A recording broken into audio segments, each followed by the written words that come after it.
Vamos até o estado de Goiás, porque lá conversa conosco ao vivo pela internet o Ronald Macuco, da Pátria Agronegócios. Vamos falar um pouco sobre pecuária, sobre o que vem acontecendo nessa pecuária brasileira. Ronald, nós estamos observando as valorizações, nós temos praças de negociação de boi gordo com valorização na maior parte delas, algumas praças aí testando R$310 nesta terça-feira, né? São Paulo, aqui Campo Grande, norte do Paraná, o pessoal está dizendo aqui nos nossos grupos aqui que tá batendo preço também. Como é que você avalia este momento da pecuária que também tem puxado bastante o boi magro para cima? Ronald, boa tarde, seja bem-vindo. Boa tarde, Fabiano. Boa tarde a todos que nos assistem. Um abraço aí aos pecuaristas nesse meio-dia, quase 1 hora aí, né, Fabiano? Almoçando e ouvindo o canal do Boi e as notícias que a gente traz. Mas sim, Fabiano, ontem eu tive a satisfação e o privilégio de acompanhar um cliente da região de São Carlos, região de São Paulo, boi a 315. O que é uma realidade é que não é média do estado, mas sim teve essa pedida, teve esse volume. Esse cliente estava com em torno de uns 500 a 600 animais pronto, ele colocou 300 animais para a escala de abate a 315. Quando ele voltou novamente para colocar mais uns 200, Fabiano, aconteceu um movimento que foi o próprio frigorífico dizendo que só pegaria na primeira semana de novembro. Então, a partir do dia 2, de finado, a dia 3. Então, a gente percebeu, olha, pagou 315, conseguiu comprar, mas o volume acabou chegando. No Goiás, hoje tivemos negócio a R$300, firme, sendo negociado. Frigorífico menor, próximo a Brasília, pagando a 305 em boi comum. E esse movimento, Fabiano, está trazendo também um movimento para o boi magro. Ontem eu assisti um leilão ali em Uberlândia e sim, o boi de 325, boi magro, R$330, começa a ser pedida com frequência. Quando você olha para o boi gordo, essa realidade não é só para São Paulo, não é só para o MS, não é só para Paraná e Minas Gerais. A gente viu agora no Pará, boi também a 280, Rondônia, boi a 280, 285, se for um boi China até um pouquinho mais, e no Viga, na região de Marabá ali, a 265 negócio nessa manhã. Ronald, quando você comenta, né, o que nos estados da região norte do país, onde nós tínhamos uma escala, eu não diria que folgada, mas você tinha a indústria frigorífica respirando um pouco mais com escala nos estados do norte do país. Eu falo de Pará, Rondônia, Acre também. Hoje, Tocantins, hoje nós temos um cenário que se ajusta e é muito parecido com o que está acontecendo em Minas, Goiás, Mato Grosso do Sul. Os números para a escala de abate estão bem parecidos. O mercado agora, dá para dizer que ele mudou em todo o Brasil? Isso já é uma afirmativa que é precisa em relação à pecuária nacional?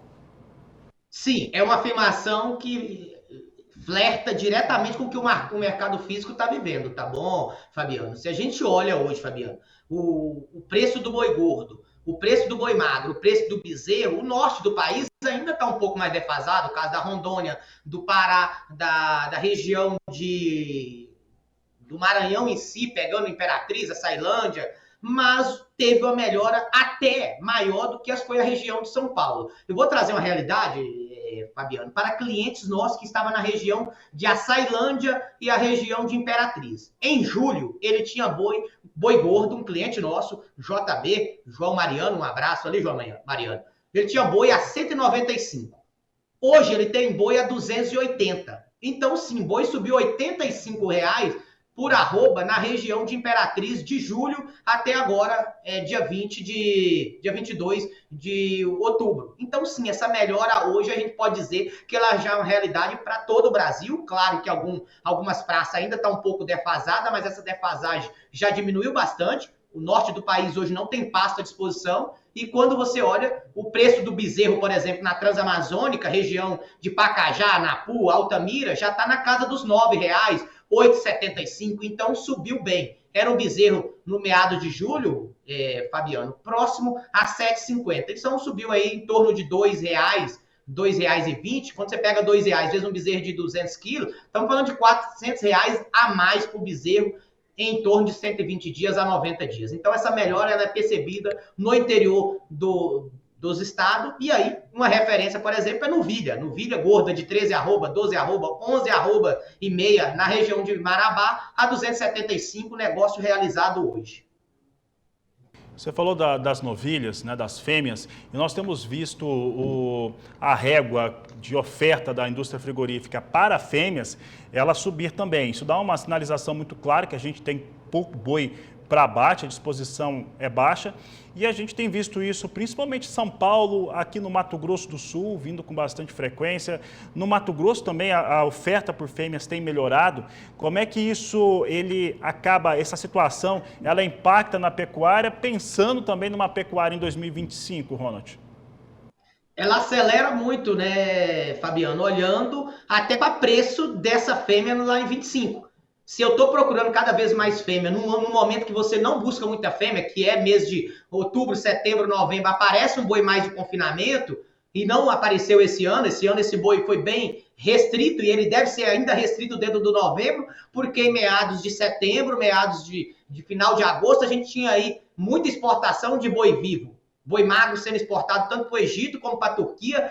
Então a gente viu um movimento, e aí a gente até tem esse gráfico, que é o volume de animais, depois eu posso até compartilhar com vocês, Fabiano, que é o volume de animais vivos no ano 24, comparado com 23, comparado com 22, ele cresce expressivamente. Então sim, essa procura por fêmea agora só me traz uma maior certeza lá na frente. Não tem por que bezerro cair, e o bezerro de R$400, R$350, ele vai ser uma realidade para o ano 25, sem sombra de dúvida, em boa parte das praças do Brasil Central. Ontem, em Uberlândia, tivemos bezerro a R$13,50, R$13, R$12,90, por muitas vezes na batida do martelo, no leilão ali próximo. Então, sim, o preço do bezerro não mostra mais retração no médio e curto prazo. E essas chuvas chegando, eu vou procurar ainda mais o bezerro.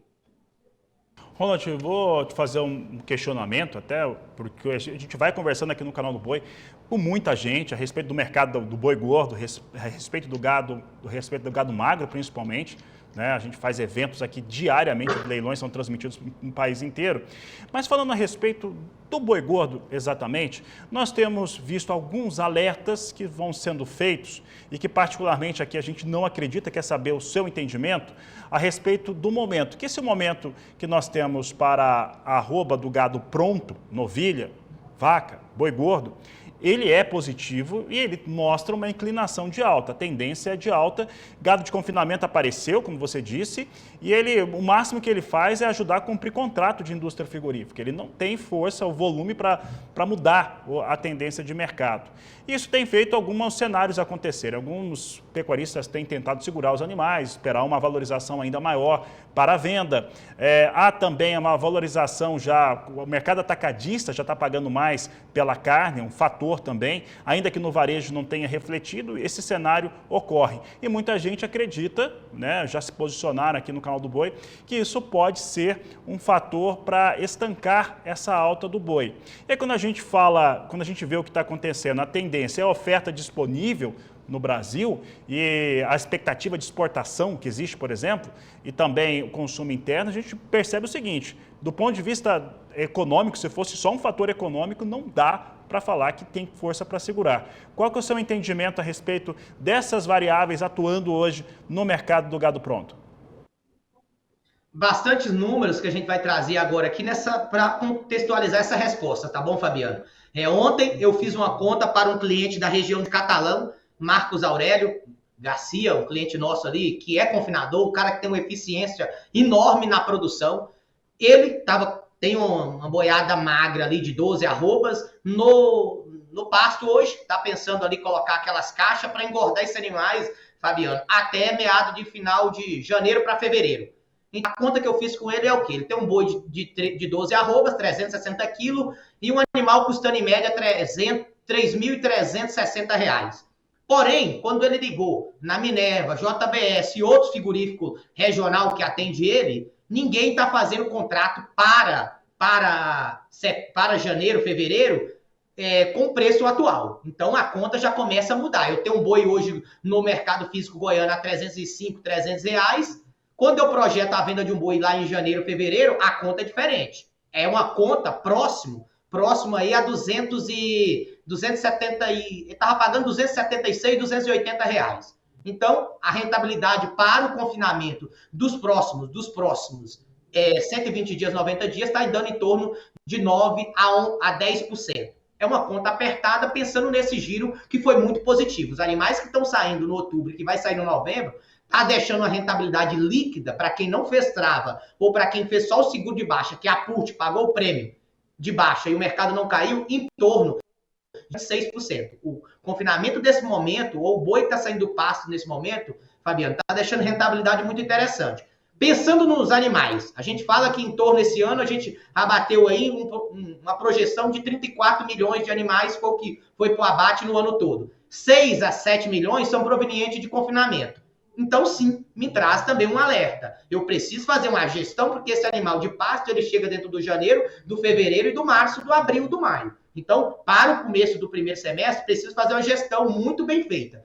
Terceiro pilar aqui, o atacado vem subindo. Atacado saiu uma carne aí, só para você ter números, para trazer aqui um pouco mais direcional, Fabiano, o atacado saiu em meados de julho, próximo a 14,50, para hoje, próximo a 19,80. Então, sim, o atacado está repassando esse preço, vamos pensar aí para quem está em São Paulo, referência do CPEA, boi, o boi subiu em média 36% desde meados de final de maio até agora. Então, a gente tem que ficar. Historicamente, quando aconteceu isso 4 vezes, o boi teve uma correção, tá, Fabiano? E essa correção, talvez ela não é... qual é o volume dessa correção? Média de 8 a 10% após 35, 36% de alta no primeiro movimento de alta que a gente está falando de virada de ciclo. Então, tudo isso me traz uma certeza. Pensando no boi magro, pensando na gestão de risco para os próximos 90 dias, eu preciso, ou 120 dias, ou 140, eu preciso estar bem travado para não ser pego de surpresa, que pode acontecer após um movimento muito alto, e o atacado pode ser que ele não consiga passar isso para o varejo, para o consumidor final, então a gente precisa calcular. Mas o gráfico, ele é bonito, tá, Fabiano? Ele é muito bonito. Se olhar o atacado subir em 90 dias em torno de R$4, R$5, você vê o boi gordo subir 90, R$85, depende da referência que você pega, é um momento muito interessante para a pecuária, coisa que a gente muitas vezes não projetou no começo de 2024, que está acontecendo nesse atual momento. Só que isso não traz a negligência do nós aqui, que fala de pecuária, tem que fazer a gestão. Tem que pagar o seguro da caminhonete. Meu pai tem uma caminhonete há mais de 15 anos. Todo ano ele paga o seguro, a caminhonete nunca bateu. Então ele já perdeu 150 mil, 130 mil de seguro. Mas o dia que bater, a seguradora vai dar uma caminhonete de 300 mil para ele novamente. Faz todo sentido, Ronald. E a gente falou bastante sobre bezerro também, sobre boi magro, gado magro. A gente tem visto aqui nos nossos leilões que a valorização ela vem firme. Em relação a questão de montagem dessa pecuária brasileira. Eu falo das outras categorias, inclusive de touro. Momento de aquisição, né? Principalmente como estratégia, pensando no próximo ano, pensando numa pecuária que vai ter menos fêmea disponível do que teve em 24, muito menos do que teve em 23. Como é que a pecuária, neste momento, deve se equilibrar do ponto de vista de trabalho em campo para ter ofertas adequadas para manter níveis como que a gente tem visto de abate e de exportação e consumo interno? Fabiano, eu vou tirar o chapéu para falar desse tema, porque eu fiz até um vídeo essa semana falando sobre isso e vou estar na minha cidade ali, pode dizer que cidade natal, eu não sou paraense, mas minha família tem ali uma vivência na região de Pacajá, Napu, Novo Repartimento, Tucuruí, região de Maracajá, aquela região ali, Arataú. Eu vou estar palestrando para o pessoal da Águas Frias, Nelore Águas Frias, dia 9/10, falando exatamente sobre esse momento. Foi uma pergunta muito peculiar, muito pertinente para o atual momento. E eu tenho uma conta básica hoje, o pecuarista da cria. E eu me coloco nessa posição, minha família, meus tios, meu Jório Macuco, Hernandes, Domingo Macuco e os demais ali, e Hermácio, meu pai, nós vivemos da cria, nós vendemos bezerro. A Transamazônica é uma das regiões mais exportadoras de bezerro do Brasil. Então, sim, quem não olhar para esse atual momento, onde o bezerro saiu na frente, nós falou que em média o bezerro subiu R$400, quando você vem para a região do Goiás, de Minas, Paraná, São Paulo, o bezerro já subiu até mais que isso. 600, 650. A relação de troca hoje é interessante. Por quê? O movimento de touros PO ainda não aconteceu. Como a gente tem uma oferta de fêmea diminuindo também, então há uma procura menor, seminação crescendo. Então, sim, a gente está numa janela interessantíssima. Eu fiz até uma conta, tá aqui, ó, essa conta aqui, papel aqui de padeiro, como se diz, que é, se você pega um boi hoje, média, 15 mil reais, com um bezerro já na casa de 2.100, a gente precisaria de 7,1 bezerro para comprar esse mesmo touro. Com esse boi, que era lá atrás, há 1 ano e meio atrás, 2 anos atrás, esse boi era 20 mil reais, com um bezerro de 2.100 eu preciso de 9,5. Então, se eu coloco que o boi chegou em alguns momentos aí, tá próximo a 25 mil, ali, se eu pego a mesma relação de um bezerro de 2.100, eu precisaria de 11,9. Mas hoje um boi à vista, muitas vezes parcelado, ele vai sair 15 à vista, você compra ele a 13 mil reais, 14 mil reais, essa relação chega a 6,2. Então, sim, Fabiano, estamos num excelente momento e convido vocês para estar no Parque de Exposição em Pacajá. Vou estar também em Alvorada agora, final de semana, dia 26, fazendo um bate-papo para pecuarista ali de Alvorada, na Fazenda Córrego do Meio, trazendo essa visão do atual momento. Quem não entrar na pecuária de cria, pensando em compra do touro, porque o touro de hoje, Fabiano, ele é o bezerro que vai sair lá no final de 25, 26, 27, é onde a gente vai ter preço ainda melhor. Então, sim, estamos numa janela interessantíssima. Convido vocês aí no dia do seu evento, me coloca à disposição também para trazer essa informação. Primeira coisa, quer dizer que o bezerro vai melhorar, e por vários fatores que a gente já posicionou aqui. Esse abate de fêmea, ele é muito grande no 24, e vai faltar fêmea no meado de 25, 26, e quem produz o bezerro é a fêmea. Hoje, com essa demanda dos frigoríficos, com essa novilha gorda, a gente fica com uma certeza ainda maior que o preço do bezerro tende a melhorar no 26, no 27. Então, a janela para compra de touro está interessantíssima. Inclusive, acompanhei alguns leilões aqui, que você está aqui no canal do Boi, vê isso mesmo.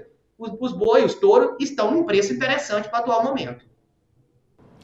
Muito bom, Ronald. Tá aí o convite feito. Vai ser lá no estado do Pará, pelo que eu entendi, essas conversas que você vai ter com o pecuarista. E assim, eu já estourei meu tempo aqui, mas eu tenho que te fazer uma pergunta. Hoje, em específico, Ronald, nós estamos tendo uma paralisação de trabalhadores de portos brasileiros. Os estivadores estão paralisando, questões trabalhistas que foram colocadas, parte desses estivadores podem perder parte dos direitos por conta de um projeto que vai começar a ser apreciado na Câmara Federal. Então, a preocupação é geral. Nós vimos no final de setembro um movimento parecido nos Estados Unidos, tiveram uma greve mesmo, durou alguns dias para os norte-americanos, né, de estivadores, que uma manifestação muito parecida com essa que a gente está vendo aqui no Brasil. A gente já ouviu aqui hoje especialista de mercado de café, também de soja, sobre como é que isso impacta os mercados que eles compreendem. No seu entendimento, essa paralisação que por enquanto é só no dia de hoje, logística brasileira de um país exportador parada, isso afeta de alguma forma a cadeia produtiva da carne, traz que prejuízos nas exportações de carne bovina, já que também era uma paralisação planejada. Todo mundo sabia que essa paralisação ocorreria nesta terça-feira. Isso afeta sim, Fabiano, não só de curto, mas também de médio prazo. A gente viveu aí alguns dias atrás, ainda vive isso pontualmente para algum setor, que é a falta de contêiner. E aí boa parte da nossa carne que é exportada precisa de contêiner, precisa estar bem localizada, isso tem algum custo. Eu tenho um amigo que faz a exportação de derivados de soja, ele comentou, hoje os preços está muito difícil de ter isso no porto. Então, quando se olha a carne, afeta também a exportação. Diretamente, a gente precisa ficar num alerta. Esses alertas, a caixa da maldade, no movimento de ciclo que vai aparecer. Nada sobe para sempre, nada cai para sempre. Então, esse movimento pontual no porto pode sim, que ele pode ser de um dia, de 12 horas, 24 horas, mas ele pode se agravar por uma semana. Então, o pecuarista precisa ficar muito atento. Pensando nas nossas exportações, só com um dado aqui para a gente talvez fechar nossa prosa, Fabiano. No mês de setembro, e aí talvez vai ter os dados agora final de outubro, no mês de setembro, da carne, dos animais abatidos, do volume de carne produzida no Brasil, a gente exportou no mês de setembro aproximadamente 60% dos animais que foram abatidos foi destinado para exportação. Então, 40% ficou no mercado doméstico. A média é em torno de 28% a 30% quando você dilui isso no ano. Só que o mês de setembro, a exportação foi muito firme e deve ser firme agora dentro do outubro. Precisamos ficar muito atentos para esse movimento. Foi muito bom você ter alertado sobre isso. Pecuarista que está na ponta, que a gente já falou aqui em outras prosas um pouco mais longas, que é, faça a gestão. Porque, imagine, 10, 20, 30 dias, a gente tem um movimento de exportação minguando, sobrando mais carne no mercado doméstico, e aí a gente podendo ter uma pressão no preço do boi. Todas as análises mostram que no curto prazo não justifica o preço do boi ter correção. Mas olhando para isso, traz um alerta, traz um movimento pontual para cada região específica. Aqueles frigoríficos que atendem mais exportação, você tem que ficar muito atento, então. O mercado doméstico, os menores que atendem o mercado doméstico pontualmente também.